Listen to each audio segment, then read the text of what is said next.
It's on vinyl and vision.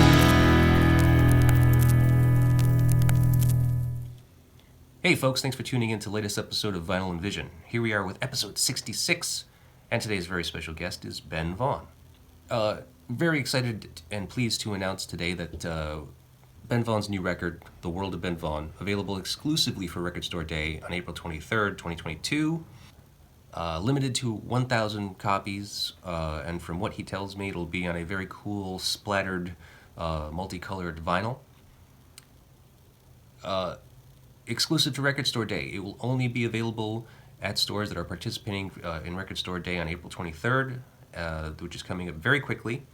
So we encourage you, please, that if you are interested in purchasing that copy of that record, or a copy of that record, contact your local licensed Record Store Day retailers and ask if they will be carrying it. If they don't say that they will be carrying it, if they don't know if they'll be carrying it, by all means, suggest that they order a copy for you. I will do that myself. All right. So I don't want to take too much time here in the intro. I just have to let you guys know a few problems happened with this session. Not anything terrible, but essentially there were some slight noise disturbances throughout the recording of this episode.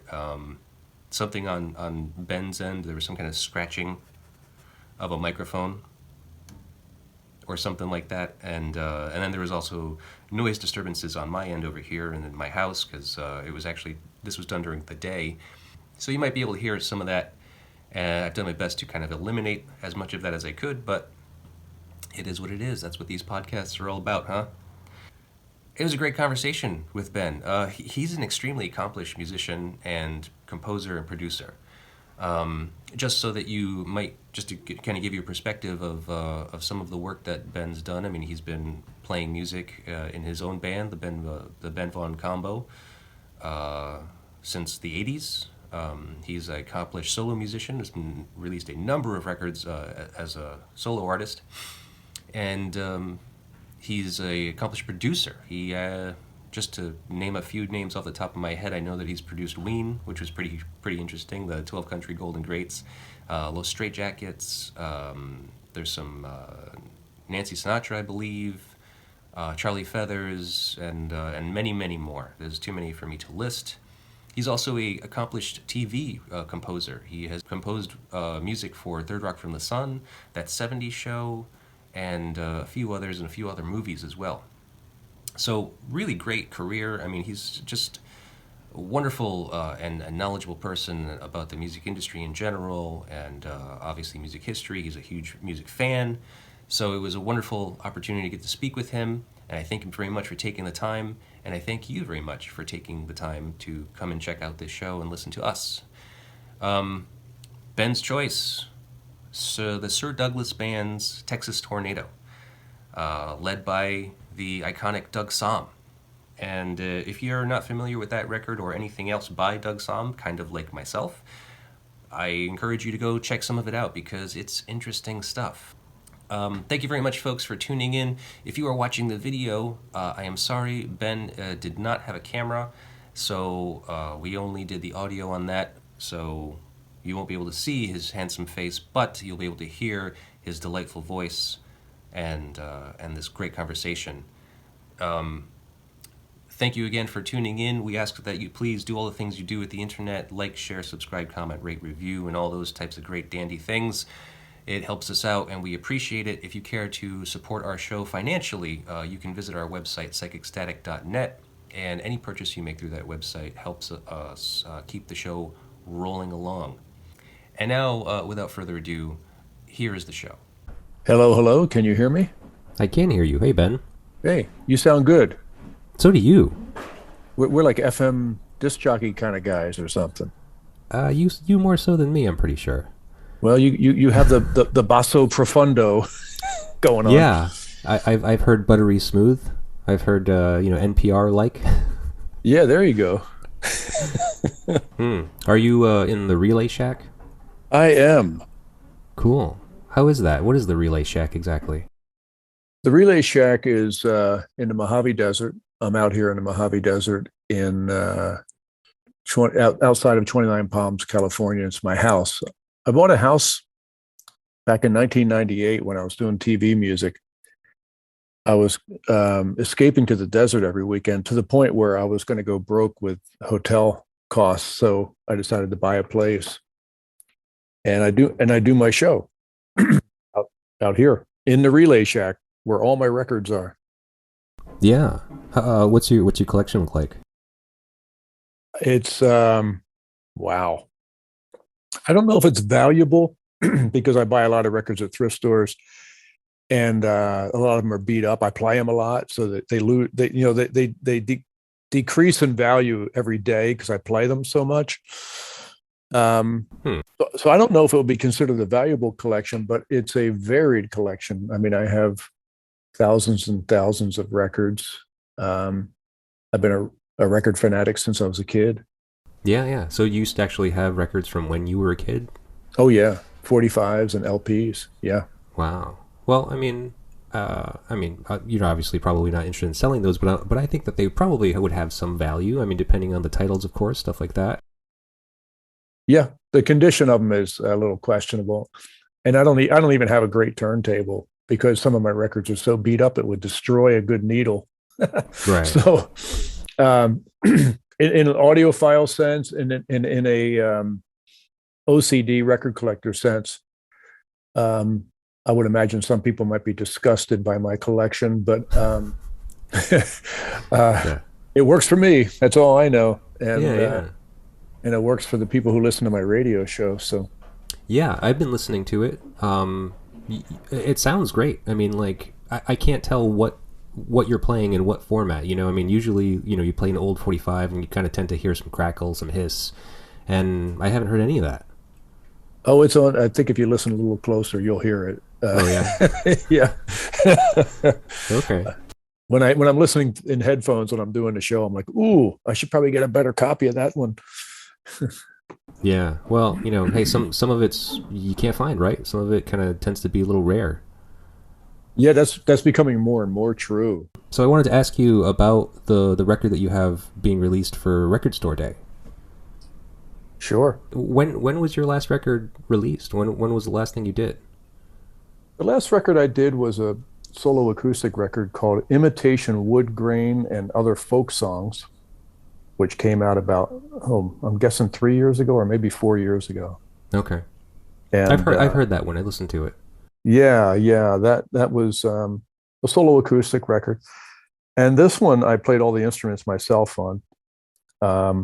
This is kind of like going back to my recording roots, actually. When I first started experimenting with tape recorders and recording music, I was a teenager and I would play all the instruments myself because I was really in love with that first McCartney album.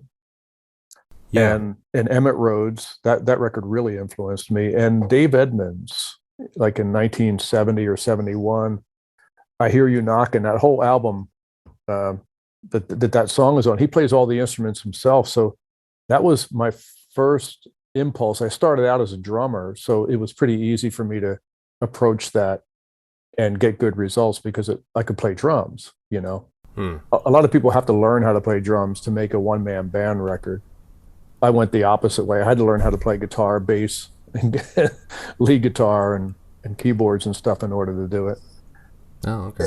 And so this record, I've done a few one-man band records. It's a great process. It's really an interesting process. And I recorded this during lockdown, so I couldn't even record with other people if I wanted to. It's pre-vaccine. Oh, okay. When I was cutting this thing, so I couldn't even, invite someone over to do a harmony vocal even. It was it's hard to believe that things were that intense at one point during the pandemic, but it really was that intense. Oh yeah. People were not visiting each other, people were not socializing at all. And what seems stranger is that it doesn't even seem like it existed at this point. I think it's a good thing. I think that maybe human beings, we have a natural ability to tune unpleasant trauma out and move forward. It's pretty impressive because I don't really want to sit around and think about that. Right.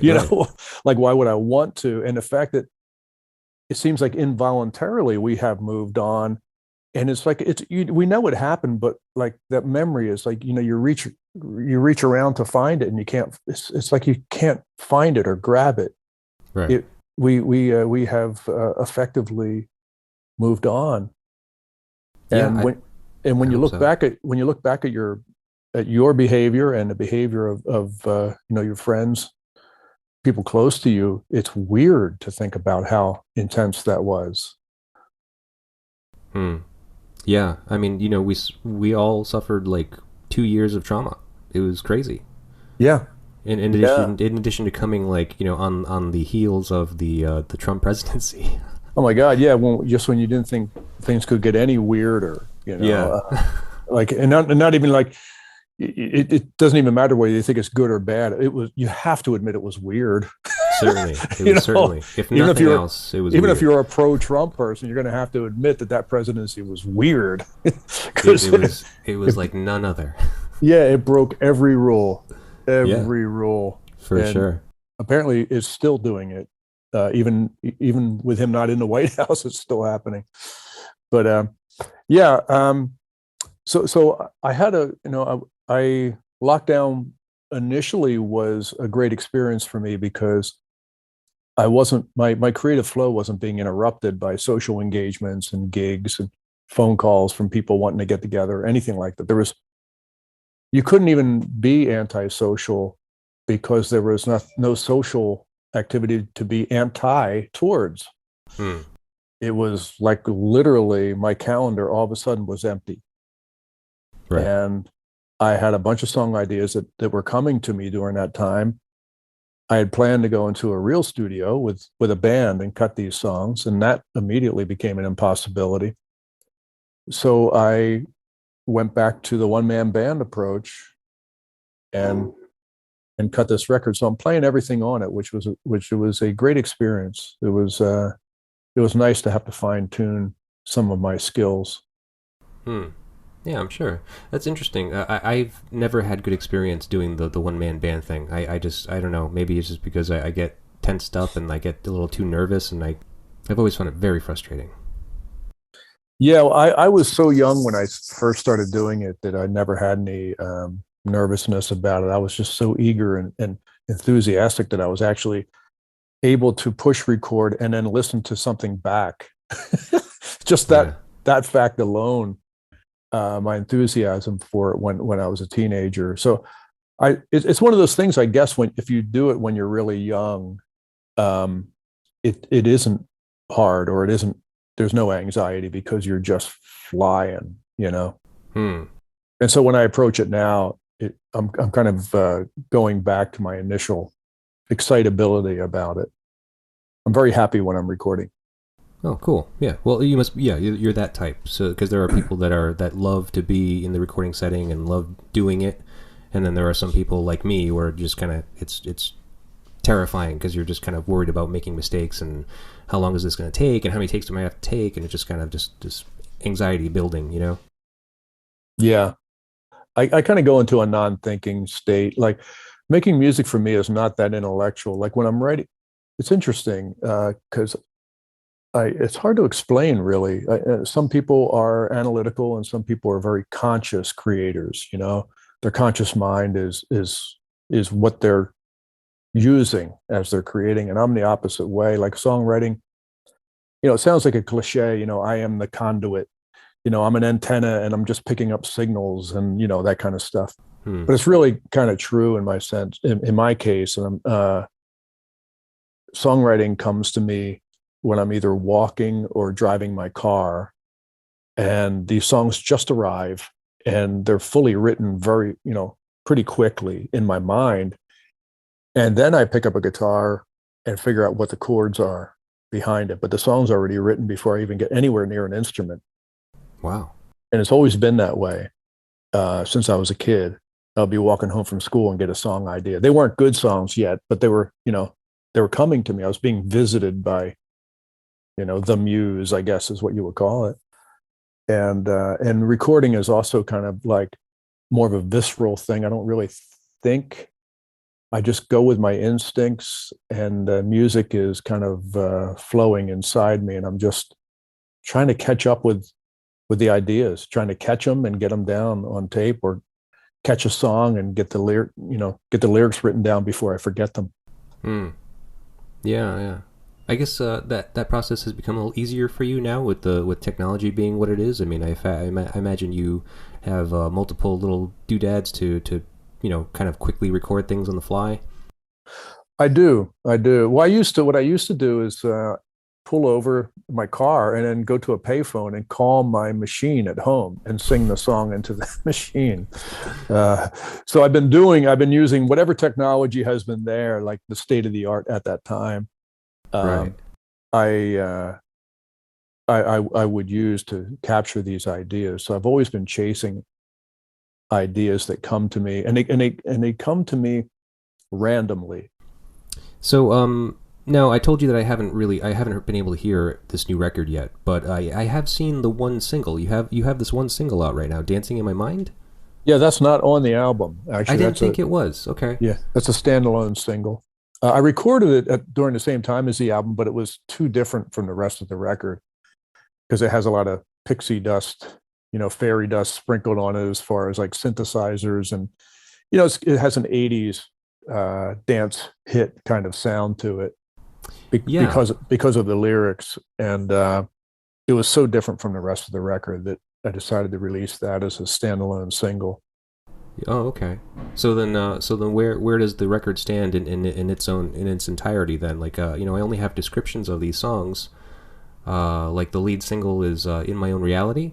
Yeah, that's kind of a hippie rock, I call it. Yeah. See, I would have probably described "Dancing in My Mind" as such too, kind of like almost a '60s psychedelic type of song, like That's interesting. little poppy, but like a little bit of psychedelia in it. You know? Yeah, I was thinking early new wave, early '80s new wave, but Hmm. of course, all that stuff was influenced by Petula Clark or Dusty Springfield anyway. When you think about it, as far as like the melodies of new wave music, they're very like British pop oriented. Yeah, the new album has more folk and country elements to it. Um, there's a garage rock tune on there. Trying to think of what other styles I go through. There's a like kind of a noir blues tune.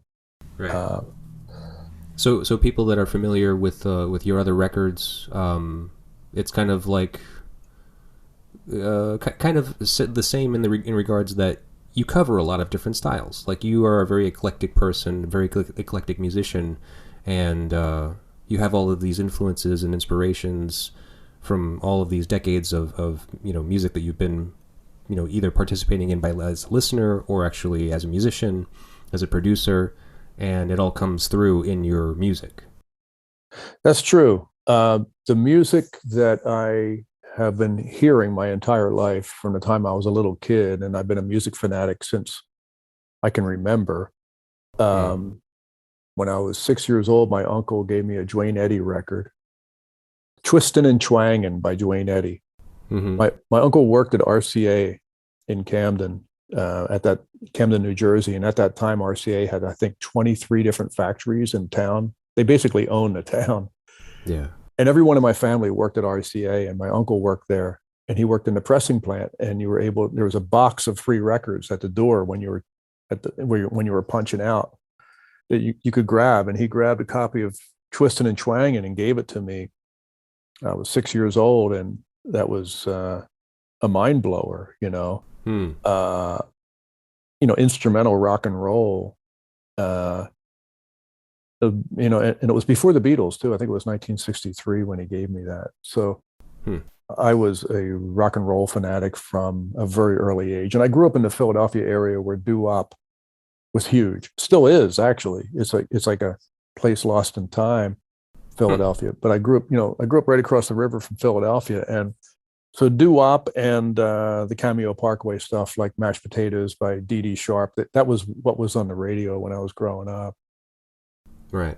I have a very and when I started playing drums when I was 12, and I would play high school dances, and the rule was if you didn't get everyone dancing, they weren't going to invite you back.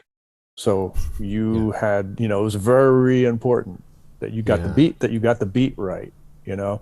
Right. Right. So that's like all. the basis of my appreciation of music is rhythm more than anything else. And then I discovered lyrics. I started hearing like Roger Miller or Beatles lyrics or um, in country music with Tom T. Hall and people like that, Chris Christopherson and Oh yeah. John John The John storytelling, right? yeah, John Prine, Oh, all these beautiful. really great lyricists. And then I realized I had a knack for writing lyrics in that tradition, and that kind of changed my whole focus. I became a songwriter at one point, which Hmm. meant being a great instrumentalist wasn't as important anymore. So I kind of stalled out. Like as an instrumentalist, I'm as good now as I was when I was like 16, probably, because I got distracted by songwriting. Yeah. Well, that's cool. I mean, it's good to have your focus. It's good to know what you're good at. Don't be too distracted by too many other things. Yeah, and I also have a limited range as a singer. So if that's the case, you better be singing some good lyrics. I remember Yeah. somebody said to me, with a voice like yours, you better be a good songwriter. And it's true. If you listen to Johnny Cash, if he was singing a bad song, it wouldn't work. He was always connected to good songs. Neil Diamond, another guy with a voice that didn't have a lot of range, Yeah. uh, Right. and Lou Reed. I mean, Of course. uh, That was where I was going. I was like, yep. yeah, yeah, these guys have interesting lyrics because they had to, because they knew with their limited vocal range, something else had to be going on. Hmm. You know, Right. and that So led me to be a songwriter because I realized, wow, if I have lyrics that really hook people, they'll let me sing. You know, yeah, yeah. It's weird vocals and being a singer in general. Like I have my gripes with it because I'm not a good singer either. I probably suffer the same thing as I have a pretty much a one range thing. But I don't know if I would consider myself a lyricist either. So therefore, I'm kind of like, I don't know if this is my thing. I should just focus on backing people up. Um, but going back to your record, I was curious. So it's coming out for Record Store Day. So there must be something special about it, package-wise. Do you think? I mean, because that's the spectacle that is Record Store Day. Everyone's looking for the weird variants and kind of like strange colors and well, yeah, uh, it's a limited edition. yeah, Like when it sells out, it's gone. So there's 1,000 copies, and that's it. It'll never happen again. And yeah. it's on colored vinyl. And what was really cool about it is when Record Store Day, a friend of mine pitched me to Record Store Day, and they said you should see if Ben Vaughn has anything. And so they contacted me and they asked if I had anything, and I said, yeah, actually, I'm working on something right now. And they said, well, if you can get it manufactured in time, we'll go with it, this year. And I was like, wow, great, Record Store Day. So immediately I was like, you know what? I'm actually going to make an LP for the first time. The last time I made a record that only came out on LP was in 1986 when I made my first album. And Wow. the approach was side A, side B. I'm creating an album. Right. And that went away when CDs came in. The whole side A, side B break left for a long time before the Mm. revival of vinyl. So you're working on 12 songs as a collection. You just hope people hang in there for all 12. And that was, a learning curve for me because when I buy an LP, sometimes I'll listen to side one 5 times in a row before I even turn it over. Hmm. And I've always been that way. Um, and with CDs, there was no side A, side B break. So Right. when this opportunity came up, I realized, wow, I'm going to make an LP. So let me choose what songs I'm going to spend time finishing here, and envision the side A and side B break while I'm working. So I kind of had the sequence in mind. It was a great experience for me because it went back to a talent that I had, 35 years ago. It was great. And so I mean, there's nothing too special about this record that like you can't like you have to worry about giving away as far as describing what it will kind of look like when it comes out. Um, Not so much. I mean, there's a really beautiful photograph on the front cover that reproduced really well. It's like a piece of art, Hmm. and it's a desert sunset scene, but not like a Hallmark greeting card desert sunset. There's something weird about it, Yeah. and uh, and the vinyl looks really cool. It's a swirly green and yellow swirl, Oh, cool. and I guess the fact that it's a limited edition, that there will 20 years from now there will still be only 1,000 of these in the world. Yeah. Um, that's probably the hook, I guess. I don't know. I was just happy to be part of it because I love Record Store Day. Have you ever been to a record store on Record Store Day? You know what? I don't think I have. I See, only I only did it once, and I pulled up, and there was a line around the block at like 5 minutes before 10 a.m. oh yeah.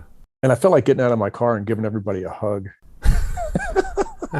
like thank you, records, records. Yeah. No, see, I'm not a very competitive person. So like I've been kind of scoping it out little by little. I'm just like, yeah, I can't compete with these people. Like these people are nuts. It's just like there's certainly a fanatic aspect to the people that go out on that day and wait in those lines and are looking for those really limited edition pressings and like, I'm just like, I don't do that. I don't like to be competitive. I just like if I walk into a store and I see something I like to buy it. But I understand you know the interest and the fanaticism about these limited edition runs. I mean, I sell records, so I mean, I understand that there's some there's some value behind it, but there's also something kind of incentive about the uniqueness of it and the rarity of it. Yeah, yeah. It's like a print, like if an artist only makes 1,000 prints, one of 1,000, two of 1,000, Right. Hmm. and that's it. Um, that's a pretty cool thing to have that in your hands. Yeah, absolutely. And so, speaking of which, do you have any idea of like where your record will be? Because I know that Record Store Day is international. I mean, there's so many stores all over the world now that participate, and you only have 1,000 records. Do you know where they're going to go? I don't.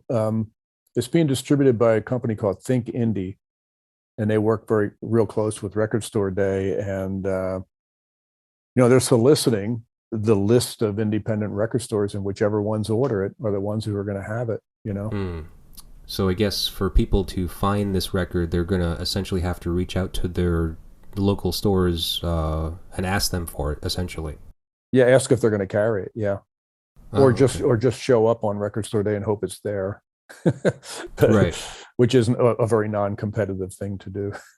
I would imagine you should, that someone would contact the record store and see if they're going to carry it. But Hmm.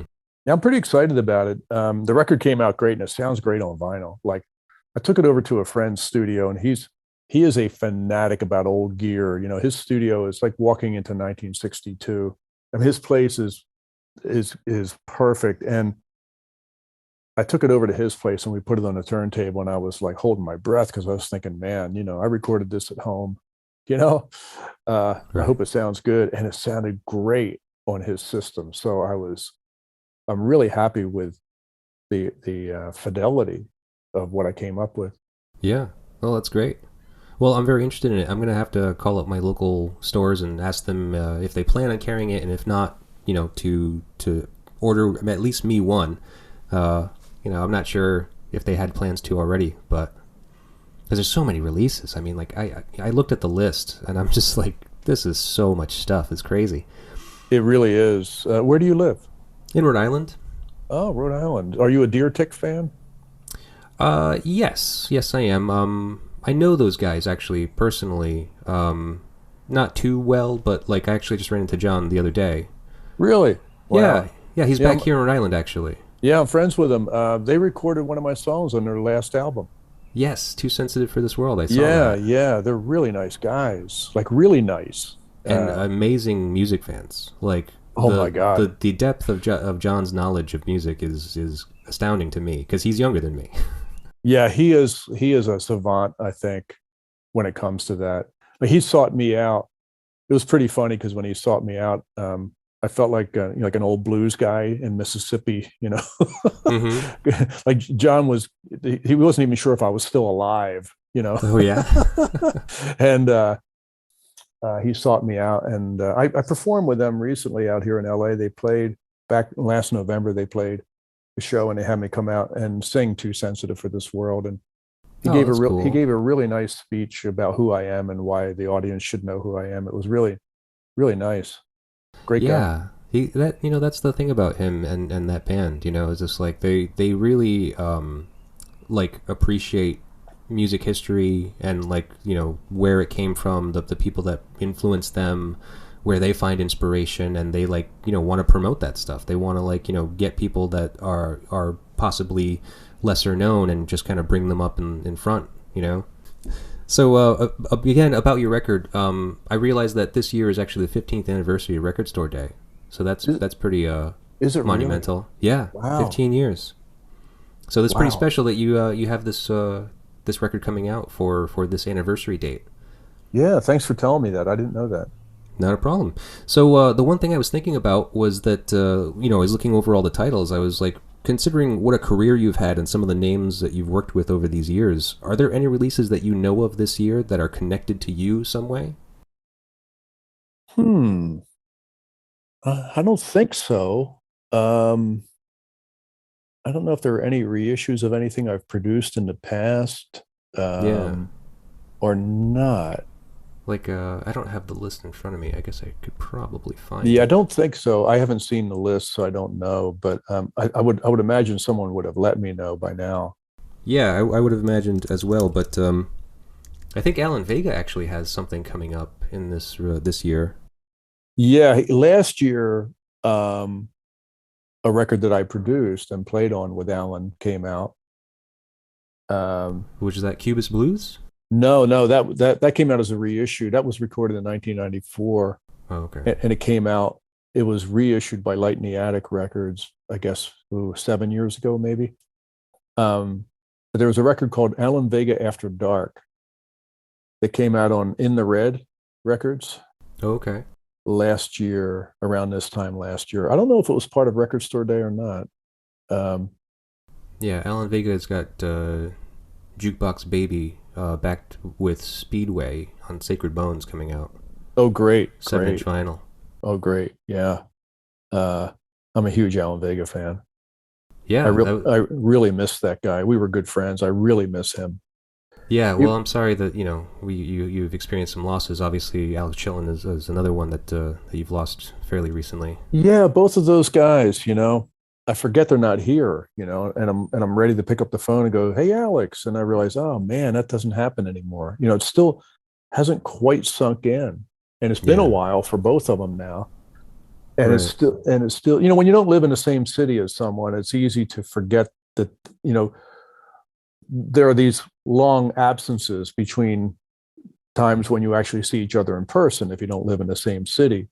So when that person ceases to exist, you feel like it's just another long pause. It's easy to feel that, like, oh, I'm going to see him again. Hmm. It's just, it's been 6 months or a year, and now, it's still dawning on me every now and then that those guys are actually not here. Right. Like Yeah. Well. it's a continual discovery. Yeah. I'm really sorry that that you have to experience that loss. But I imagine like listening to their music must kind of like make them feel closer in a way. It does. That's the beauty of recorded sound, right? There's immortality. Right. Um, Thomas Edison gave us recorded immortality. Hmm. So, speaking of recorded immortality, I had you. I wanted to have you on the show to discuss a record that was important to you, that was influential to you, and you chose. Let me see if I can get this correct. Make sure I'm the uh, the Sir Douglas Band's Texas Tornado. Yes. All right. There was some confusion. I think I was first told Doug Som. Som is how you pronounce his name, right? Yeah. Uh, and like there's him. There's his solo work. There's the Doug Som quintet, right?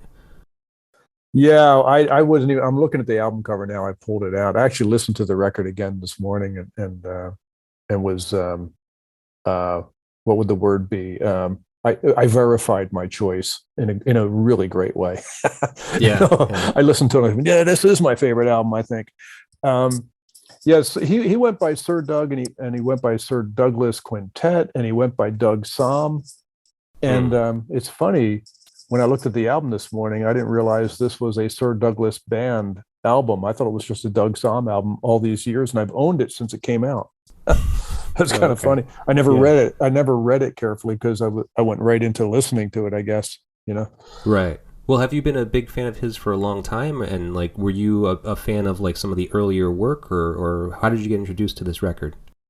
Well, this record came into my life. I was a fan when She's About a Mover was a hit in 1965, right in the middle of the British invasion. And it was my favorite British invasion record, but then I found out that he was actually from Texas, and the Sir Douglas was just kind of a joke. The Sir Douglas Quintet, they sounded British, and they looked British, but I found out later they were from Texas, of all places, which is still another country. So it wasn't it wasn't that different. But I was a fan of the records I had a chance to hear. Mendocino was another hit they had a few years later. But in 1973, I saw Doug Somm live 3 times in 1 year. Wow. And he became my favorite thing, because during a Doug Somm set, he would be on stage with a horn section, a pedal steel player, an accordion player, and bass drums, pedal steel guitar. And he would play everything from country music to, Chicano rock and roll, and conjunto, and Texas blues with the horn section, country music with he pull out a fiddle and play fiddle, and it was like my record collection came to life. Like, he's playing every style of music before his set is over. And he was such a generous performer, really gave 100%. And this record came out in 1973, I believe. Yes. When I had the opportunity to see him 3 times in that year, and he was performing this album at that time. So I have a real connection to it. Like, I would see him live, and then I would put the record on, and it was, he's my guy. He's my number one guy. Yeah, cool. Well, so 73, you're seeing him 3 times that year. So was that the first time? Was that like basically your introduction to him, like around that time frame? My introduction to the new. The quintet, right? Yeah, but my introduction to him as a live performer was then, and it happened in a funny way. I went to see Jerry Garcia had a side project, a bluegrass band called Old and in the Way, and they came to Philadelphia and played an outdoor show, and the opening act was Doug Somm and Band, and he had just put out that record called Doug Somm and Band, which had Dr. John on it, and Bob Dylan and a bunch of people. It was kind of like a superstar record. Right. And I really liked that record. But when I saw Doug live, I just could not believe he was a really hard act to follow. Like, Old and in the Way, when they came out and played, it was really hard for them to recapture the audience, because Doug came out and just killed. Yeah.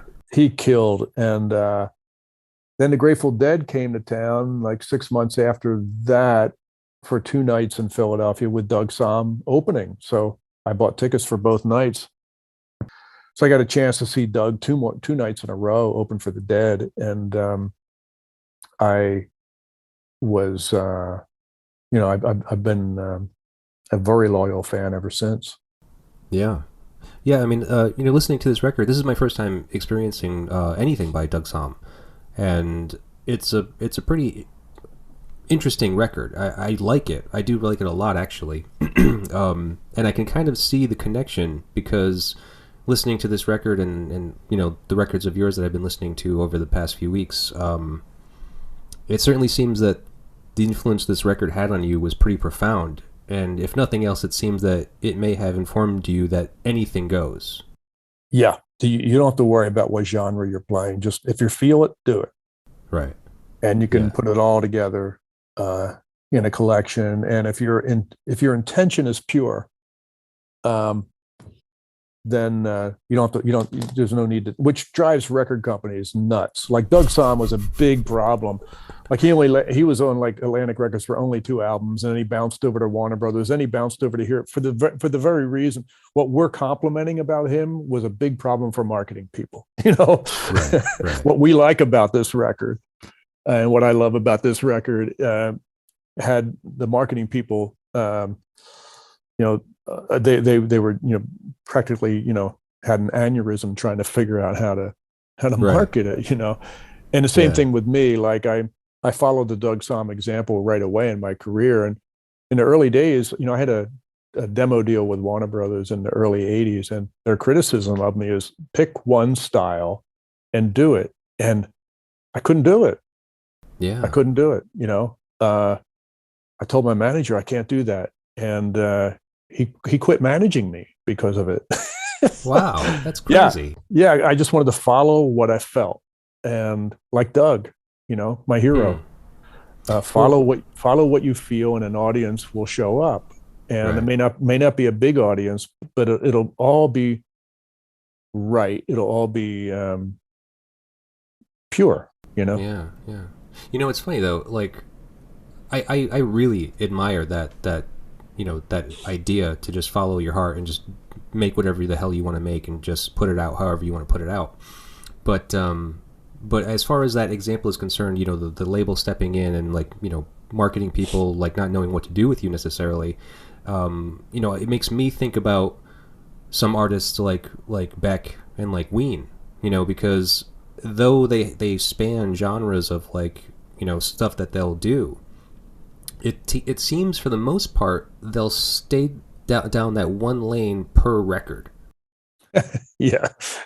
So I mean, like, I'm not criticizing your career. I think that I think your career is wonderful, and obviously it worked well for you. But as far as like what those marketing people would be suggesting, I would say like, well, maybe if you just kind of like compiled all your music to fit like all the genre, all of the one folk genre, put that on one record, and then all of the kind of more rock and roll, garage rock fit on fit on another record, and so forth. Yeah, I'm the wrong guy for that. I get it does. You're right. It makes sense, but it's too late. Right. No, of course. I mean, it is what it is. But I just think that because I didn't think about the marketing aspect behind it and how like I didn't realize that they actually your management even dropped you because of that. Yeah. Well, we parted ways. It was we both agreed we shouldn't work together anymore. Right. Basically, he said, "I don't know how to commission you." Yeah. I don't know what I'm going to be able to commission if this is the way you're going to do things. And it worked out great for me. I mean, I'm a very happy guy. I have no regrets about the size of my success and the size of my audience, and everything worked out great. I've been able to make music exactly the way I want to, for like almost 40 years now. So, well, that's nothing to sneeze at. It worked out for me. And I lived a long time before I was in the record business. I didn't get a record deal until I was in my 30s. I was older than everyone else. And when I got out of high school, I didn't go to college. So I worked manual labor jobs. I worked in a knitting mill for about 2 years. As a matter of fact, when I listened to Texas Tornado this morning, I was reminded of myself in the knitting mill during the day with these songs stuck in my head. And I was a landscaper for about 5 years, and I went to night school for offset printing, and I worked as an offset printer, and I drove a delivery truck in Philadelphia.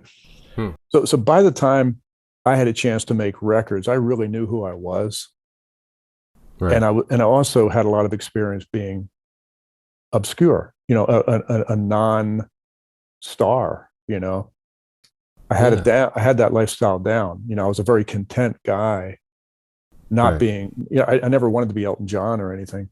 I just wanted to make music, and what I really wanted to do was make a living.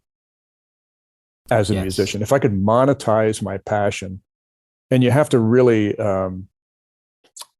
you have to have a realistic expectations about how much money you expect to make if you're going to monetize your passion. Yeah, which meant I was less less easy to fall prey to what record companies tell me I needed to be or what I needed to change in order to be famous. Right. That was kind of an argument that hit a brick wall with me a lot of the time.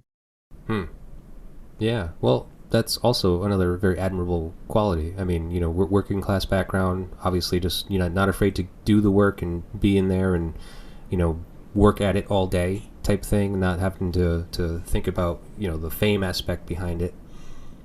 Yeah, it's very cool, man. I really appreciate that. I really admire it. And the other thing too is, as a live performer, I was watching my approach work every night.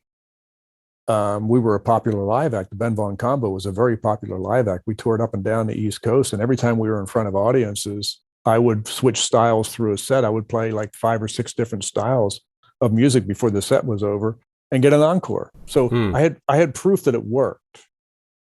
And when a record company would tell me that doesn't work, I would say, well, I don't know. I'm experiencing the opposite of that every night on stage. So I followed my impulses, and it seemed to click with audiences in a bar, So Right. I was kind of done thinking about it from that point on, Right. Yeah, you're seeing the firsthand kind of immediate response as opposed to like whatever, metrics that the record labels are trying to analyze, Yeah. I was getting a good response with real people, Right. not A&R guys, but real people, Yeah, people there you go. who after work, they go home and they get a shower and they come out to the club and they buy a beer and they're there, Right. And so I had a nightly focus group going on that was working for me, Yeah, that's great. So what is gigging looking like for you now? Because now pandemic is for the most part settled, it seems, and shows are happening without any hitches for the most part, it seems like. So Yeah, I have a gig tonight, actually.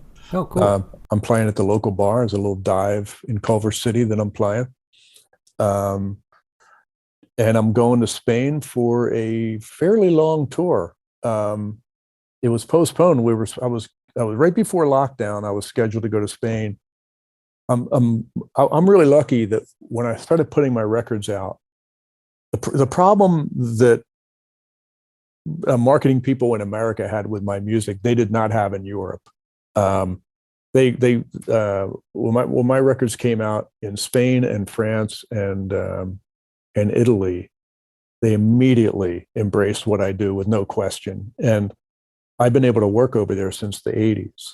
Whenever I want, I can book a tour and go over and play to very loyal, enthusiastic audiences, and multi-generational too, like young people over there come out to see me play too. I'm very lucky. If you're going to be popular somewhere other than America, I would say the Romance language countries are the best ones to be popular in. Sure. Yeah, that sounds great. I mean, I've heard people, I know a lot of people that are in bands that do touring, and they always have great stories about the traveling in the UK, touring in the UK, or in the Europe in general. Yeah. And there's just a very different mindset of music consumption over there. People just seem more ravenous for live music, and especially American artists. Oh, and they show their appreciation like unabashedly. Right. Like people cry. When they meet you, they cry. I cannot believe I am the luckiest person in the world to meet you. Yeah. I remember one time I was in France and this guy comes up to me after the show and he goes, "You are the perfect marriage." And I'm like, "What?" He goes, "You are the perfect marriage." And I go, "Marriage of what?" And he looked at me like I was stupid for not knowing this. But he said, "The perfect marriage between Lou Reed and J.J. Cale." Oh, yeah. Well, there you go. That's more specific when you say that. Yeah. But I had to draw it out of him. He assumed I knew. You were the perfect marriage. Yeah. Well, that's very cool. I can see that too. I mean, like, yeah, you get a lot well, you cover so much, right? You cover so many styles, so many different things. It's just it's eclectic. And it's also very American. You know, what I do is very American, and that's what they love about it, is that I'm like, the history of American music basically is being covered in my music. Yeah, So right. Actually, I represent the American, catalog to them. yeah, and I think that some of this record has something to do with that, actually, and we're going to get into that. Speaking of meeting people, as far as the influences and stuff like that are concerned, did you ever get to meet Doug Somm? Oh yes. Oh yeah. He never remembered who I've hung out with him probably 6 times, and he never remembered me. He had ADD big time, and he smoked pot all day long. But he had a lot of energy. Everybody thought he was a speed freak or he was on coke, but he wasn't. He smoked pot to calm down, and he was still restless and hyperactive, and he's like a dragonfly, the way he would move, like bing boom bing boom, and like his personality, really, when you think about it, was similar to his darting around between styles. Country music, jazz, blues, Mexican music. He was a really great guy. And I was never angry that he didn't remember me, because I don't think he remembered anyone. Right. But he was a hippie, like the way he talks, like, hey man, dynamite, yeah, far out, man. And like he was describing a record to me once. He goes, man, it's a real soul killer. And he just had, always saying groovy, and he called me a beautiful man. You're a beautiful cat, man. I really dig talking to you, man. You're a beautiful cat. Wow. He had this. He was a Texan, but he was also like a San Francisco hippie. He had like this combination. He was one of a kind. Yeah. And if you ever get a chance to see a movie called Cisco Pike with Chris Christopherson and Harry Dean Stanton, there's a scene where they go to a Doug Somm recording session. Whoa. To sell dope to him. And you'll see Doug Somm, you'll see the energy. It's an amazing scene. He's really like, he's talking a mile a minute, and he's full of nervous tics, and he's always moving. That was Doug. But I saw him perform, I would say, probably close to 50 times. Wow. That's how much of a fanatic I was. I would travel to go. Like, if he ever played in New York, I was living in South Jersey, up until 1995. And New York was a 2-hour drive. And if I looked in the Village Voice and saw that he was playing, I would get in the car and go, Yeah. And you never got to work with him? Never been shared a bill or anything like that? I worked with Augie Myers, his organ player. We did a record together called Texas Road Trip. So I'm friends with Augie. And Augie is on every Doug Somm record. I'm sure he's on this one. I'll have to look at it, but I'm sure he's on it. He is the kind of Tex-Mex organ sound that usually goes with Doug. That's Augie Myers. So I've worked with him, and I've worked with some of his other band members, but never got a chance to work with Doug. I really wanted to, as a record producer, I was producing records, like in the early 90s, Elektra Records hired me to produce 3 albums for a series they were doing called the American Explorer series. And the idea behind the series was to find older talent deserving wider recognition, people that had been around for a while, and make kind of a legacy album. And I did the Arthur Alexander record and a Charlie Feathers record during that time. And I was really pitching for a Doug Somm record, and they were saying, he's not old enough. He's not old enough. Wait 10 years. I'm like, okay. And then he died. So it never happened. But I really wanted to produce Doug. If you can even produce Doug. I mean, I don't even know what that means, but it would be a great experience to try, Yeah, right. Yeah, of course. That's amazing. Well, I'm sorry you didn't get the opportunity, but we can at least talk about it now. Yeah, exactly.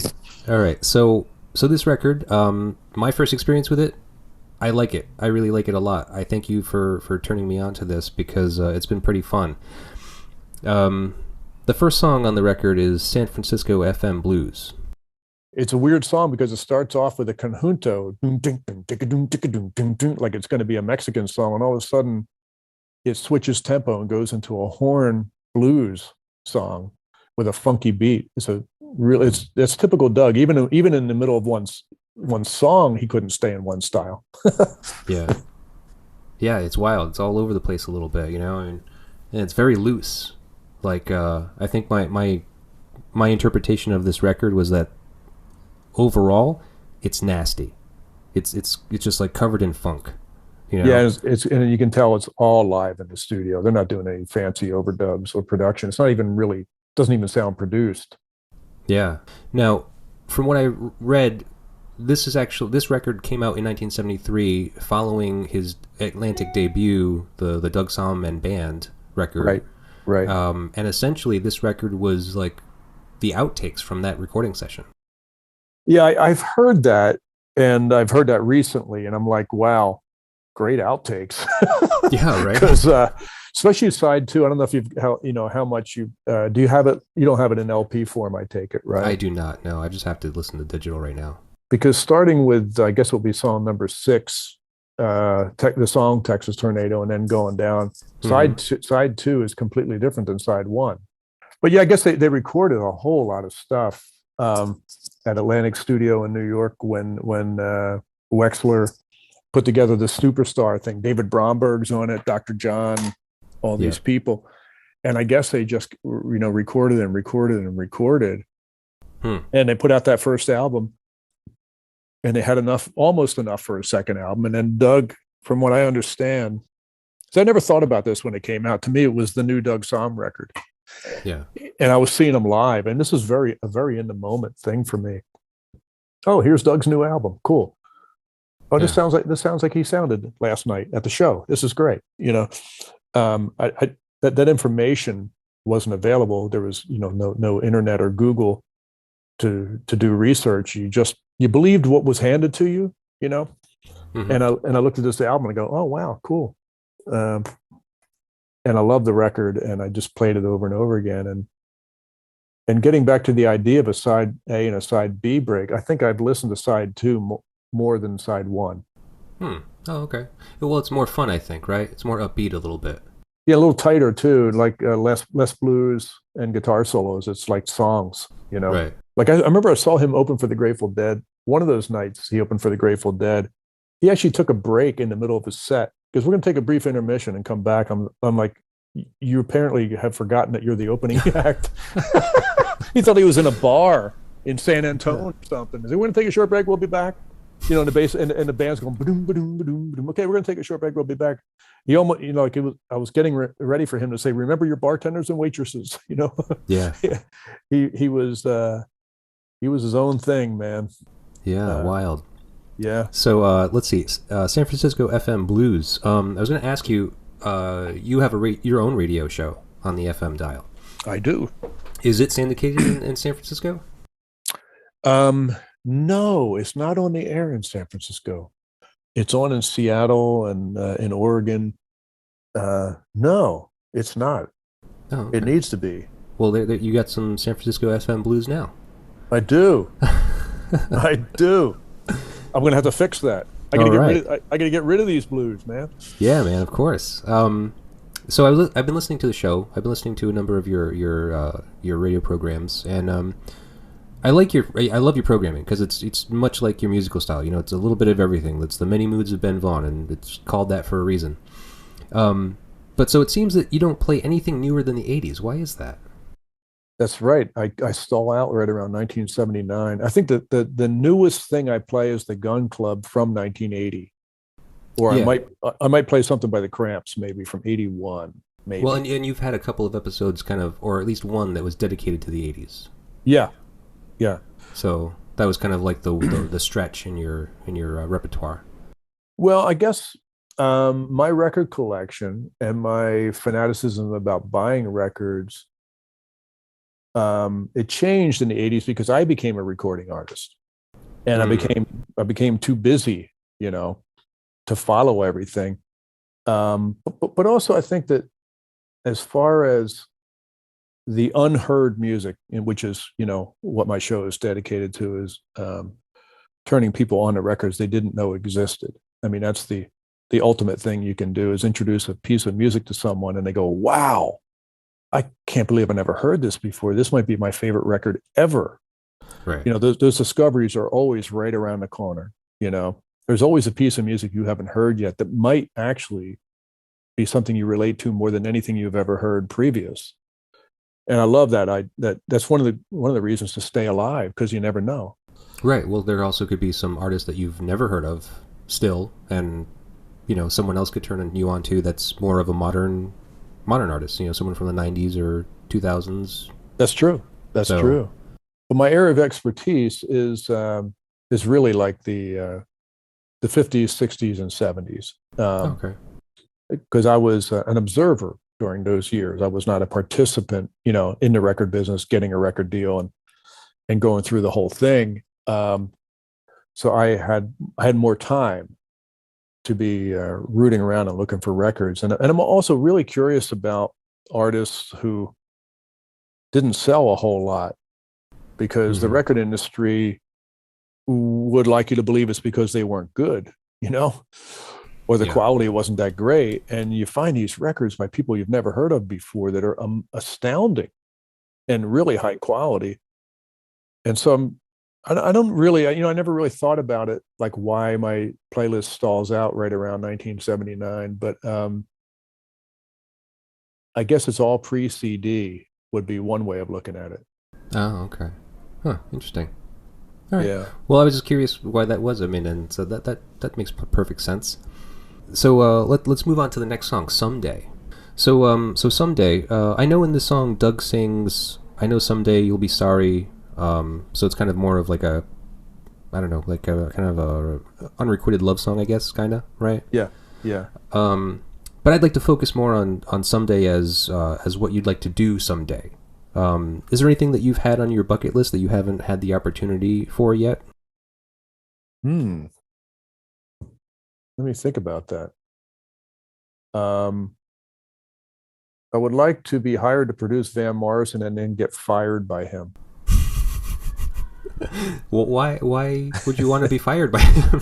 Because I really don't want to work with him, but I would like to at least have the experience of being hired and fired by him. I don't know. It's kind of a joke. He's impossible to work with. But I'm a huge fan, and I really wish he hadn't gone off the deep end mentally during COVID. That was really disappointing, but it doesn't make me dislike his music. I mean, Van Morrison, that's another guy. I've seen him perform probably 30 times. Interesting. But yeah, I can't think of what else I would. I can't think of like a no bucket list. You've done it all already? Yeah, I think so. Well, good. That's great. I think I have. Not bad, man. Okay, well, let's move on to the next one, Blue Horizon. Blue Horizon, that's a Latin number. Again, written by Doug, which is like sophisticated writing. And it has some percussion on it, and I think there's a flute solo on that song, maybe. I think you're right. Yeah, I don't remember him too well. It says here it was scored by Willie Bridges, so somebody came in and wrote that arrangement. Oh, weird. Yeah, that makes sense. Well, so Doug Somm was quite literally a virtuoso, right? He was. He started out his career as Little Doug, the pedal steel player. Yeah, what, 6? Where was it? Yeah, there are photographs of Little Doug, and he had his own pedal steel with his name on it. And then he played fiddle. And then by the time he was a teenager, he had #1 hits, R&B hits in San Antone, while he was still in high school. And with the big horn sections, that San Antone sound. So he was, by the time he had a chance, by the time, I saw him, he had many years of experience. And it's always interesting when you think about that, when you see a performer on stage. Like I remember Alex Chilton, he had a #1 hit when he was 16. Oh, yeah. So whenever you were, I toured a lot with him. We played a lot of shows together. That's how we got to know each other. And every now and then we'd be hanging out, and I realized wow, he's been doing this since he was 16. Like we're in a hotel lobby waiting for a ride or whatever. And I go, man, he's been doing this since he was 16. Oh, that's right. And you were the late bloomer. You didn't start till your 30s. Yeah. It was my Oh, first wow. time out there. My first time I ever toured the entire United States. I was 31, Yeah. and I'm hanging out with Alex, who was only 5 years older than me. And he's like the grizzled veteran of the whole thing. He was just, like you couldn't surprise him, Right. with anything because he'd been doing it. He was like a child actor almost, Yeah. Uh, and the same thing with Doug. Doug never had another job Right. ever. Music was what he was doing since he was 5. You're the breadwinner and you're like 16. That's a little weird. Hmm. Yeah, I can imagine it would be.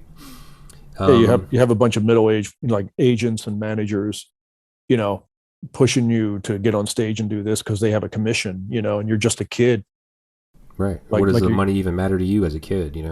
yeah, and you're more worried about whether your acne is going to go away or whether you're ever going to get a girlfriend or whatever. Yeah, right. Huh. So let's see. So Blue Horizon, though, I'm not sure what this song is getting at, really. No, for some reason, their lyrics for most of the songs on this record are nowhere to be found. I believe that. There's no record. There's no lyrics in the record. No. And Blue Horizon, I wouldn't expect there to be a through line on that because Doug smoked a lot of pot, Sure. I think that was written as a mood. I think it's more of a mood Yeah. than, Yeah. than an actual song. Yeah, I made out some of the lyrics because like I was listening kind of really hard, just trying to figure it out, just trying to hear what he's saying, to see if there's something there, and not really. I mean, it seems slightly dystopian, some kind of like dissatisfaction of societal norms, something like that. Yeah. That sounds right. Yeah, but not really. Nothing I could really grasp very well. Yes, that's about right. Yeah. All right. Well, then, in that case, let's move on to the next one, Tennessee Blues. Tennessee Blues is a beautiful song written by Bobby Charles. Mother Earth did it with Tracy Nelson. They had a version of it. Bobby Charles recorded his own version of it on his, I think he only had one album on Bearsville that had everybody on, everybody from the band and, the whole Woodstock thing. I don't know where Doug would have heard that song, but boy, I'm looking at the credits here. Charlie Owens on pedal steel. He was Jerry Lee Lewis's pedal steel player. Dr. John, we all know. Augie Meyer on organ. Flaco Jimenez on accordion. And Flaco Jimenez would not have a career. We would not know of him as the amazing accordion player if it wasn't for Doug. Doug brought him to New York for those sessions and blew everybody away. He was a local San Antonio guy. Okay. And Jack Barber and George Raines, that's the San Antonio rhythm section. And then David Fathead Newman and Wayne Jackson. I mean, these are like heavy duty horn players. And that version is so beautiful. And it's such a great song about being homesick. Find me a spot on some mountaintop with lakes all around me. Right. A place I can lose, these Tennessee Blues. Oh man, great song. Yeah. The song is certainly blue. Yeah. And his vocal on it is just so good. Yeah. So here Doug's asking to be put in a place where he can truly relax and kind of take it easy. Where would this be for you? The Mojave Desert, right where I am now, actually. Oh yeah. That's why I don't have a bucket list. Yeah, right. You're living the dream. Yeah, man. I found my place. Yeah, a long time ago I found it. Yeah. Yeah. Well, so what was it that drew you there?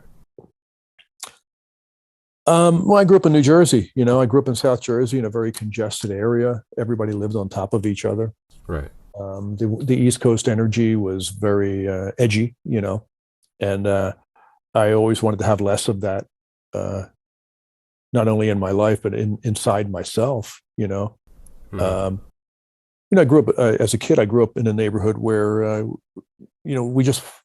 where fist fighting was a daily thing. Sometimes you did it because somebody made you mad, and sometimes you did it because you were bored.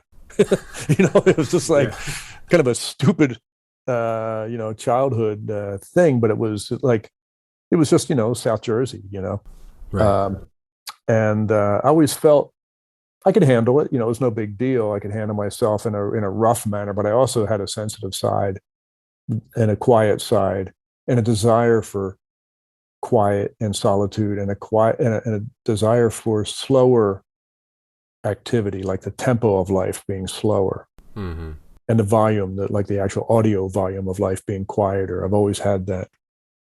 And when we were on tour in the '80s, the first time we landed in the desert was, I believe it was in Albuquerque, New Mexico. I got out of the car and I was out of the van, and I was like, "This is it." The way the air felt, the way everything sounded, the way it looked, I knew that I had to live in a desert at some point. It just was an instant connection. Yeah. And it took me about 10 or 15 years, but I got here. Oh, cool. Yeah, that's great. I've only been out there like once, like as far as like Albuquerque, like that that area, like where was it? Like Phoenix, Arizona, something like that. Yeah, Phoenix is a lot further south, but yeah, I mean it's the Southwest. Yeah. I'm outside of 29 Palms, and you can't see my nearest neighbor where I am, so you don't have to wear clothes. Nice. And just so you know, I am wearing clothes right now. I don't want to make you uncomfortable. That's why you didn't have the camera on. I get it. Well, That's cool. just saying. There's if I could be, I would be too.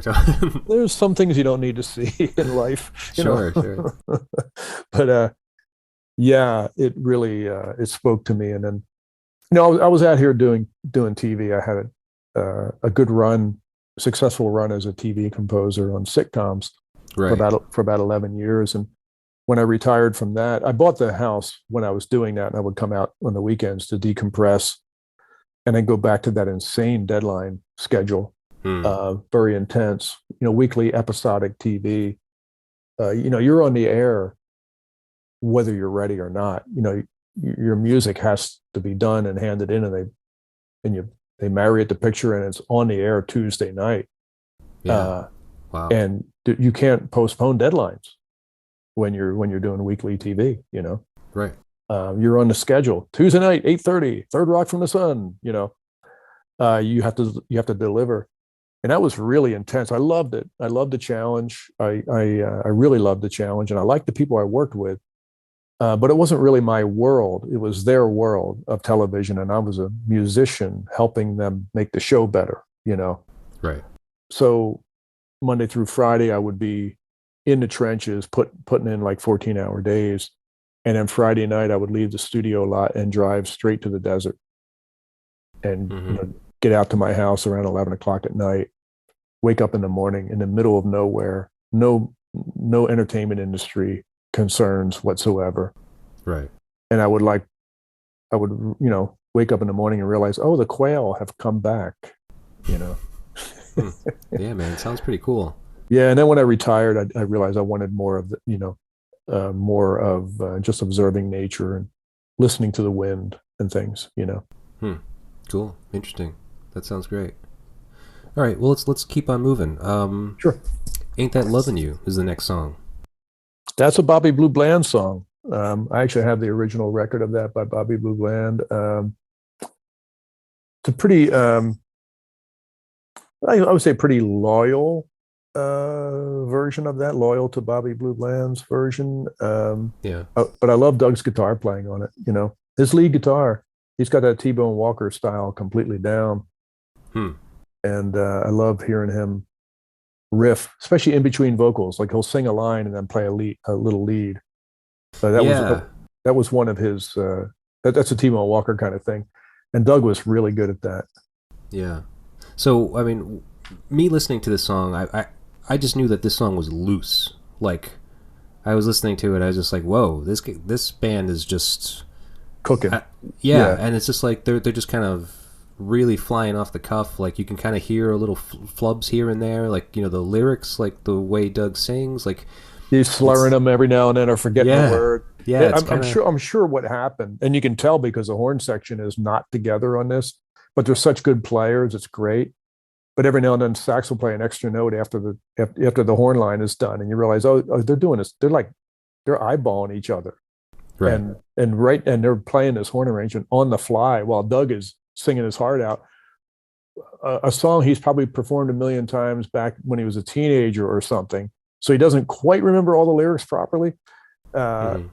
But the feel of it, that's what's great about this record, is the musicianship on this record is phenomenal. Yeah. Because the word is, and I'm sure this is true, Doug would just call out these songs or come in and go, "Hey man, I wrote a song," and it goes like this, and the next thing you know, the record button is pushed, and it's on Right. and it's on the album. And they're going. Yeah. Yeah. Wild.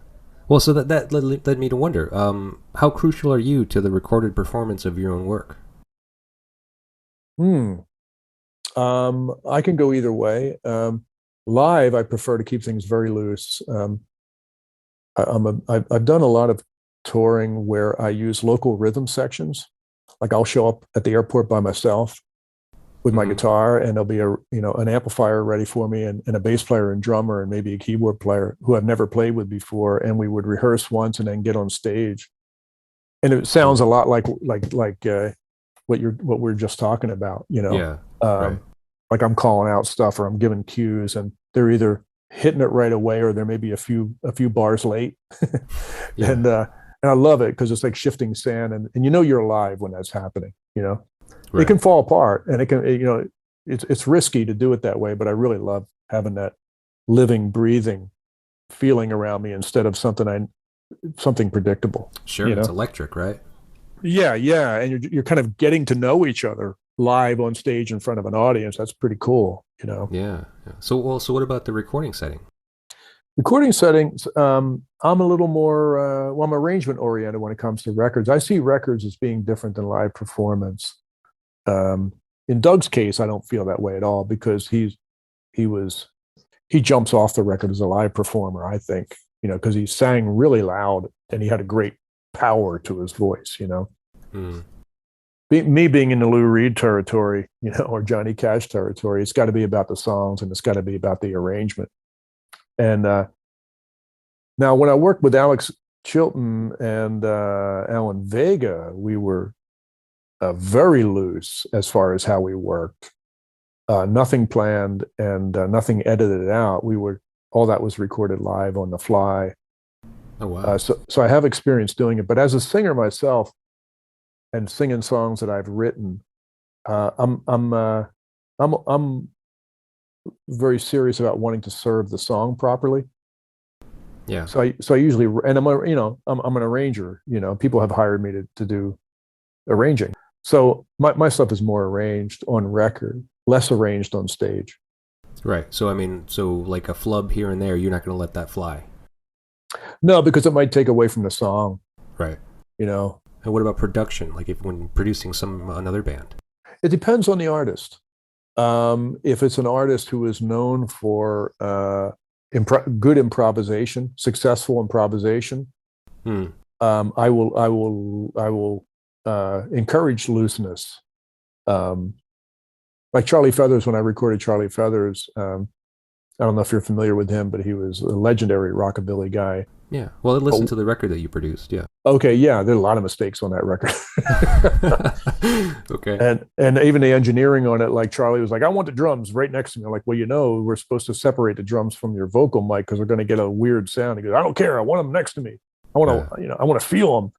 And so I set up, the drum kit next to him. We had J.M. Van Eaton, the legendary drummer for Jerry Lee Lewis, sitting there on a drum kit next to Charlie Feathers.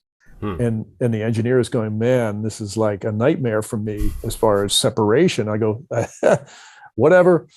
I said, "If we put slapback echo on Charlie's voice, the drums are going to have slapback echo, and that's the way it goes, because this is all about feel." Right. As a record producer, when I produce other people, the secret is to bring out the essence of that person's talent. And a lot of times you have to remind them of what that is, because they forget over the years, or they want to hit record, and they want to do something that is kind of goes against the best parts of their talent. And so I approach each record differently when I'm producing other people. Yeah, that makes sense. Okay, well let's move on to side 2, huh? Yes. Texas Tornado. That might be Doug's signature song, really. It is, right? Uh, Well, because then he went on to actually kind of name the band Texas Tornadoes, right? yeah, and there's a biography of Doug out there, which I highly recommend, called Texas Tornado. Um, yeah, that song uh, is perfect. It's really a perfect record. Um, I don't know what else to say about it. Yeah. It's just a perfect song, perfect vocal. The lyrics are great. The way the band plays on it is great. Yeah. Well, what you were saying earlier about how like the whole B side is your favorite side, and like there it definitely seems like there's a different vibe to it. Um, I noticed it even though I wasn't listening to this on record. I kind of realized like when this song comes on, it's like this has got a different feel. Like even sonically, like it Yeah, sounds almost like it's got a different kind of production to it. Like just you can just hear the quality kind of shift a little bit. yeah, yeah. It's tighter. Yeah, I guess so. I mean, and then with the style of the music being a little bit kind of more lively, I don't know, like all of it together was just like it was just a different vibe altogether. I thought. Yeah, yeah. I agree. It should have been the first song on side one. Uh, Well, if you just listen to side two first, there you go. That yeah. solves that problem. Well, this is one of those examples I was talking about. Like I'll listen to one side forever before I flip it over. When I flipped it over and I heard side two, I never stopped listening to side two. Oh yeah. It was probably on my turntable for a year. So Texas Tornado, you've lived in a few different places in this country over the years. What's the worst natural disaster you've lived through? Worst natural disaster. I haven't really witnessed one up close. I've been lucky. I got here in California right after the huge earthquake in '94, Hmm. and I was here for El Nino, which was insane. You know, Yeah. houses sliding down hills Well. and landing right on the Pacific Coast Highway, and they were building these big sand dunes along the beach here, um, at the beach in Santa Monica. So El Nino was pretty crazy. But I haven't really, blizzards in New Jersey. But you're in Rhode Island. You know how that feels. Mm-hmm. You just Yeah. roll with them, even if they cripple the city. For a couple of days, you just roll with it and forget about it. Right. Yeah. I went down to New Orleans right after Katrina, and Alex took me on a tour of the Ninth Ward. Oh Uh, yeah. like right after that happened, and it was wow. I mean, that was like it looked like it looked like the footage from Ukraine that we're seeing these days. Yeah. Of just the foundations of structures and everything else destroyed. Yeah. Yeah. I can That was imagine. I mean, that I didn't get to see any of that up close either, but I was actually in New Orleans just before it happened, and like I was living there for like 9 months, and I literally left, and I think like what three, I think possibly 3 months later, Katrina hit. wow, wow. Yeah, so it just kind of literally dodged that bullet. It was a weird time. I didn't like New Orleans actually. New Orleans is, I think it's one of those places you have to be at the right place in your life when you land there for it to work for you. Yeah. I know a lot of people from New Orleans, and I've spent a lot of time there, and I've noticed that some people move there and it doesn't click, and then they'll come back 10 years later and it does click. So I think it depends on how restless you are or what kind of action you're looking for. It's a very slow place. Yeah. Memphis is the same way. A friend of mine moved to Memphis. He's from New Jersey, and he's like, "Man, everything is so slow here." I go, "Yeah, Hmm. you might want to adjust to that because New Jersey is not exactly the healthiest, in accelerated energy. For that Yeah. to be your normal thing all the time, it might be good for you to." And he did adjust to it. Now he takes forever doing everything. Now he frustrates me because he really adapted much too successfully to the Memphis the Memphis pace. Yeah. Yeah. That's wild. Well, maybe I'll have to try it again. I mean, I've definitely wanted to go back down and visit, but I certainly don't want to go and live there again. But yeah, go check out, hang out, because it's definitely fun. It's definitely a fun city. Yeah, I love it there. I don't know if I could live there, but I love it there. Yeah, yeah. We'll go back. We'll go back and try it out. All right. Well, next on Juan Mendoza. Yeah, the world is a world is a world. That's a very strange song. What kind of music Yeah. would you call that? I was gonna ask you that question because I'm not sure. So, so I'm Latino person, and I can hear the influences of some of this like Latino music, obviously being on the border or near Mexico. I think that Doug was probably influenced by a lot of like Mexican music. I don't want to necessarily say mariachi music, but there's like what the conjuntos you were talking about, right? And Well, he was always like in San Antone. Those guys all played together, like a lot of the blues bands down there, had Chicano sax players. And if you look at the credits here, I mean, it's like the names. I mean, Benny Velarde on the conga drums and Louis Ortega. Mhm. So he was always surrounded. He was always in that culture, and they actually had a nickname for him, Doug Saldana.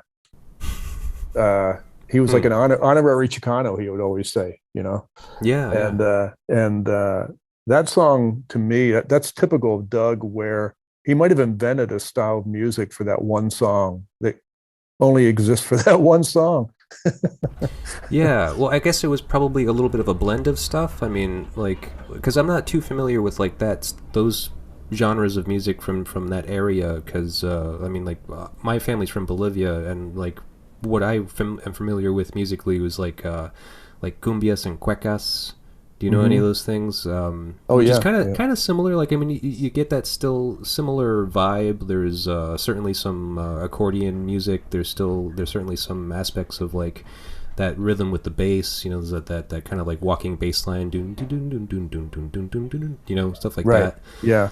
But I don't know. I don't know what this is really. Like, I assumed it had something to do with like kind of the Mexican influence, because like so Juan Mendoza, I've done some research, was a Mexican mariachi and actor from Mexico. Oh, I didn't even know that. I never even thought about it. Yeah. So he's a real person, and I think that he was probably somebody that Doug looked at, or at least got turned on to at some point in his youth, and probably drew some influence from it. And the fact that he taught it to these musicians and they actually recorded it and it got released is a testament to like artistic freedom. Like even now, you and I are confused by this song. Like, what is this? And Atlantic Records put it out, Yeah. and Doug believed in it and did it, and they went through with it, and I love it because it's a mystery to me.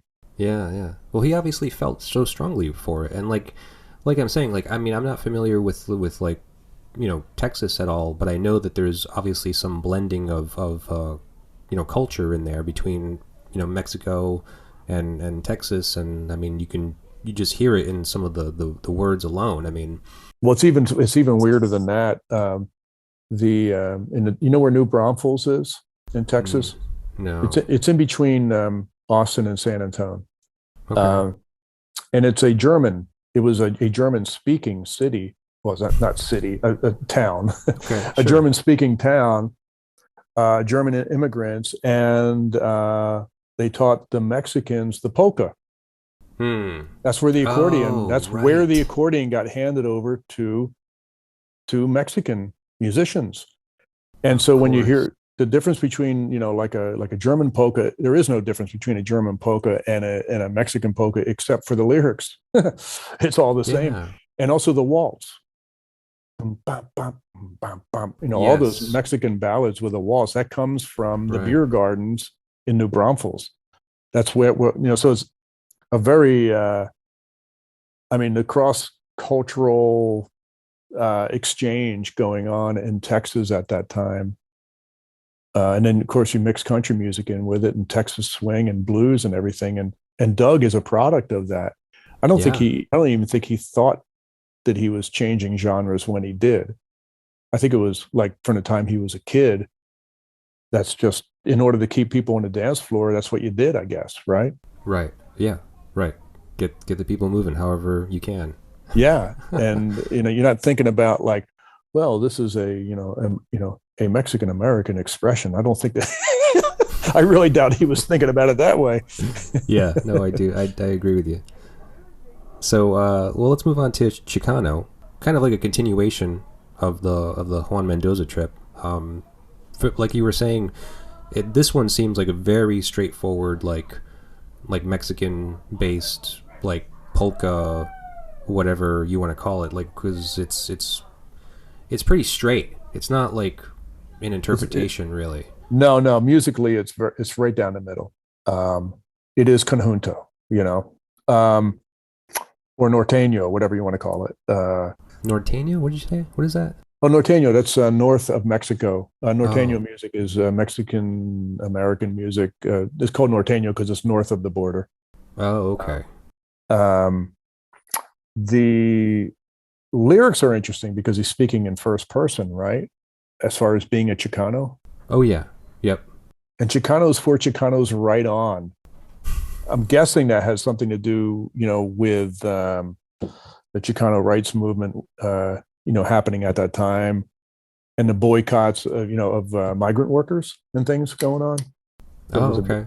a big thing in the early '70s with Cesar Chavez. Oh.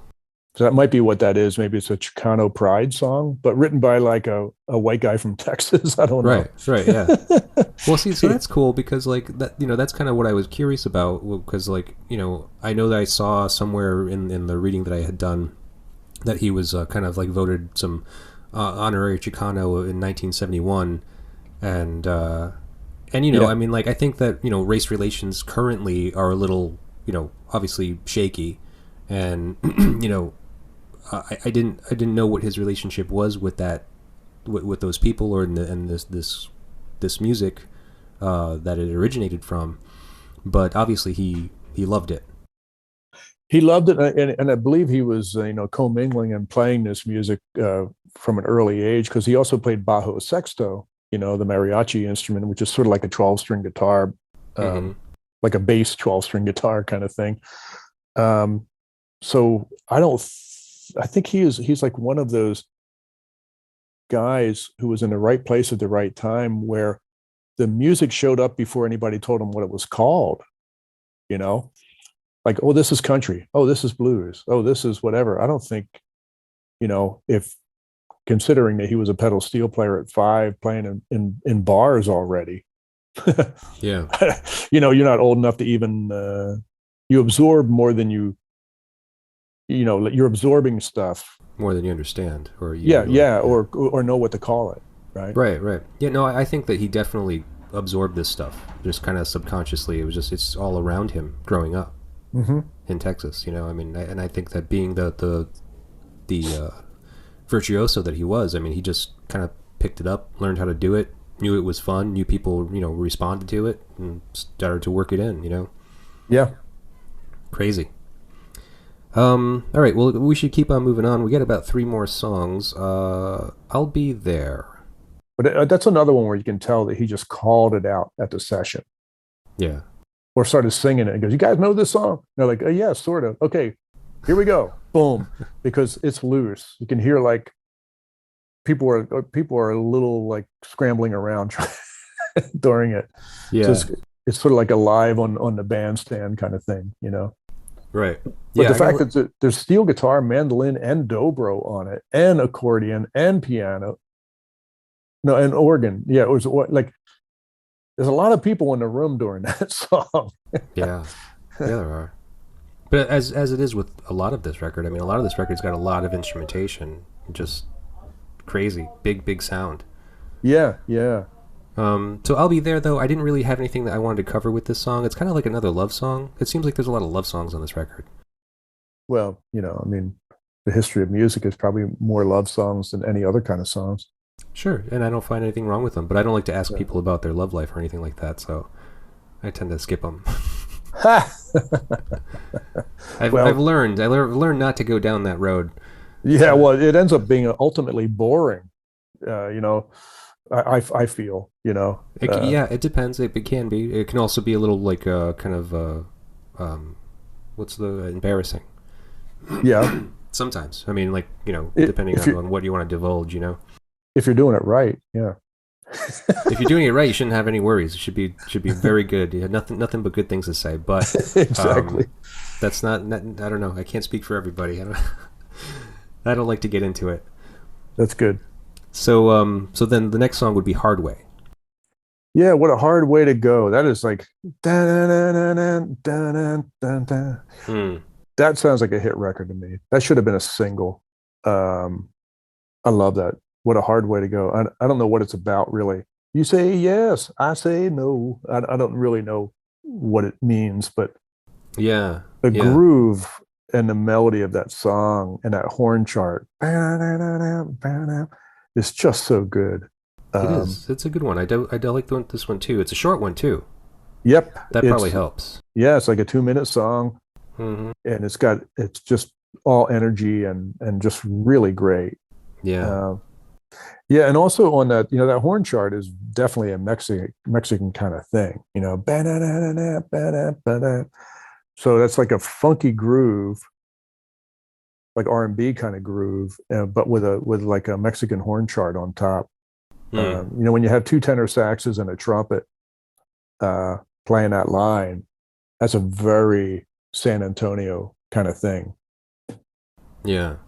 Yeah, I can see this in a few different ways. So like Doug's own challenge mixing so many different styles of music constantly throughout each record, you know. That's I think I take out of this as far as like the hard way, like cuz he's kind of like making it harder for himself as we've kind of discussed earlier. Do you feel like you've taken the hard way for your career as well? I wouldn't say that, not really, because the hard way for me would have been to compromise and be disappointed by the results. Hmm. So the knocks were worth it. I was completely broke until I was 40. I mean, I was really living, below the poverty line until I was 40. And then I got a job. I was hired to be a composer for Third Rock from the Sun, which I didn't even know was going to pay that well. I just did it because it sounded interesting to me. Mm-hmm. And then when the first check came in, I was like, okay, this must be a different Ben Vaughn.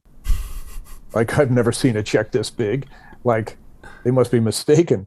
And they kept coming in, and I was like, oh my God, I'm actually making money, like real money. Yeah. But before that, I remember when I was a kid. Well, actually, when I was a teenager, my dad was not really. He wasn't a creative guy. He was a working class guy, and he thought that entertainers and musicians were people who really didn't want to work for a living, and that's why they became entertainers and musicians. He didn't have much respect for it, and he told me when I was a teenager, he said, I told him that I wanted to have a career in music. I want to be a musician. And he goes, well, if you want to be a musician, be prepared to be broke for the rest of your life. Yeah. And I took him literally. And so I started preparing. Yeah. And so you're 40 and broke, and you're like, yeah, well, this is what I asked for. Yeah, I'm making the music that I love. And this is the price you pay for that, apparently. And I'm okay with that. I get it, Right. And so I wouldn't call it hard. Hard would have been not doing it the way I did it, I think. Hmm. Yeah, go against your own intuition. Yeah. Okay, that's great. So the last song, Nitty Gritty.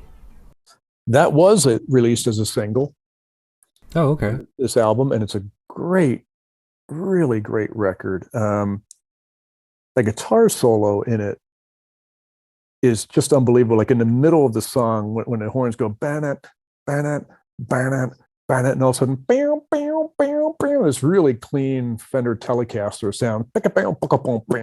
Doug just really hitting those strings hard and bending the notes and getting a twang out of it. That's a huge influence on my guitar playing.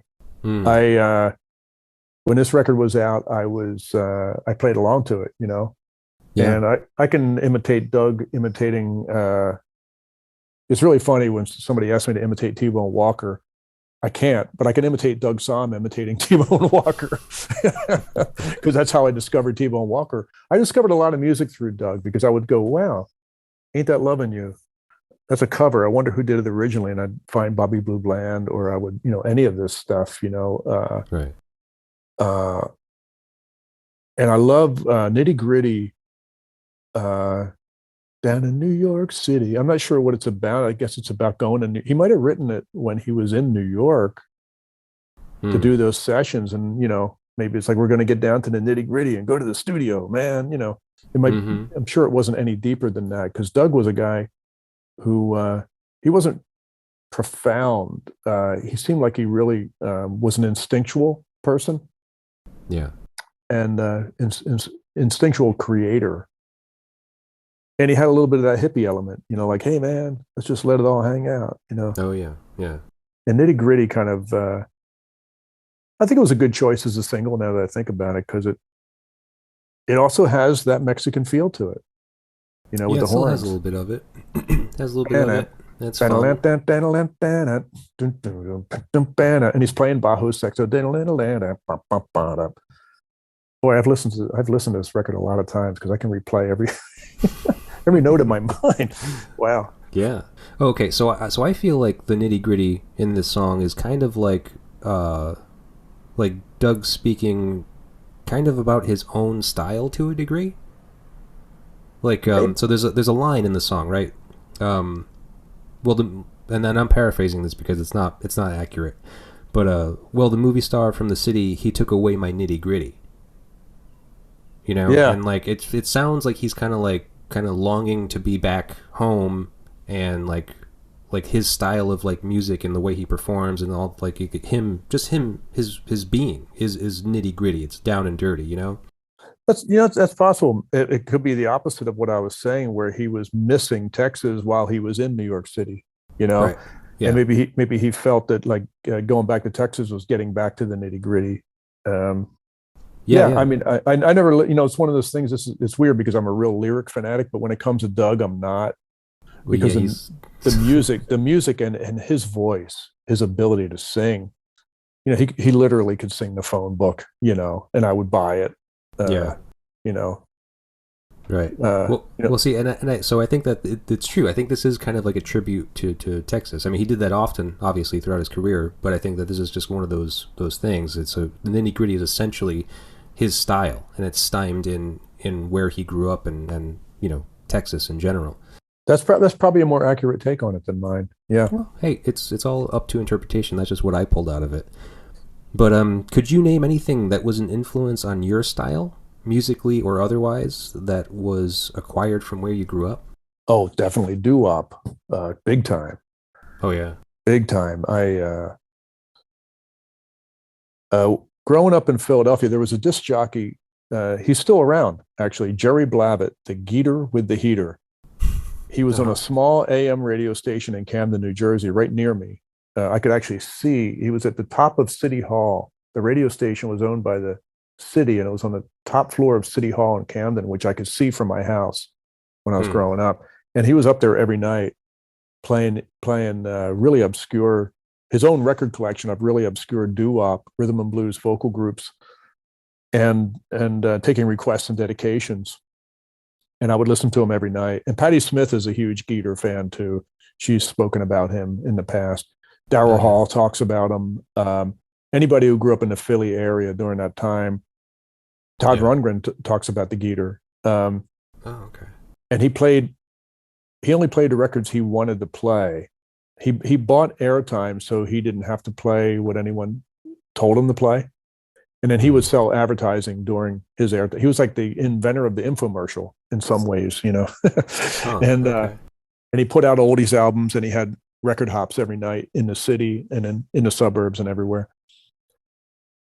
And everything that when I first started playing music, as a musician, playing dances, like I was telling you earlier, that the old style was still popular when I first began playing, starting out as a drummer and then eventually moving on to guitar and singing.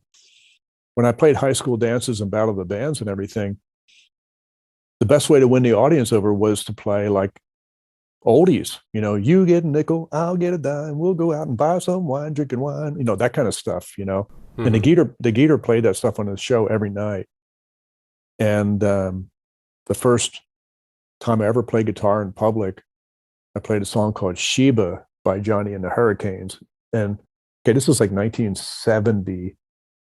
And I'm playing a song from 1959. And the reason is that the Geeter played that song every night on the radio, and everybody in my neighborhood knew it. So if I played Sheba, had a chance of getting a better reaction than if I played something by Crosby, Stills and Nash, you know.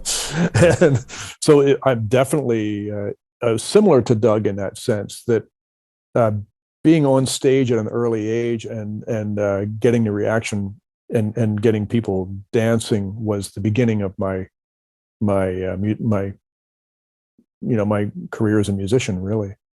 Yeah. Interesting. But So and so I just love that you make this parallel as well, that like, well, I'm kind of trying to tie it together, is that where you grew up and all of and this influence of doo-wop music on you through the radio, similar to him being in Texas and like having a lot of this Mexican originating music, like, because I still don't know what to call it. It's like conjuntos, or it's mariachi, or it's tejas, or Norteño, yeah, whatever you call norteño, it. yeah, whatever Yeah. it is. It kind of just seeped into what he was doing too, like just kind of subconsciously, I feel.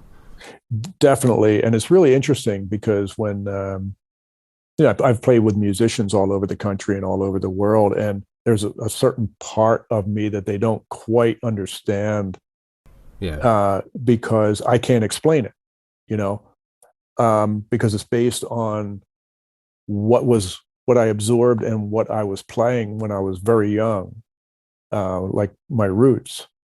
Mm. And when you're that young, you can't really explain your roots. There's some things there are no words for. You know, so it's all about a feel you have for music. And the feel around me was dance oriented and rhythm oriented and very soulful stuff. Mm. Yeah, cool, man. Yeah, that's why everyone's story is different, and that's why I love talking to people about it. Yeah, yeah, me too. I could talk about music all day long, which I think we're doing at this point, right? Yeah, I don't know. We're gonna wrap this up right now, but yeah, Ben, it's been such a great opportunity to speak with you, man. I'm so glad that you did this.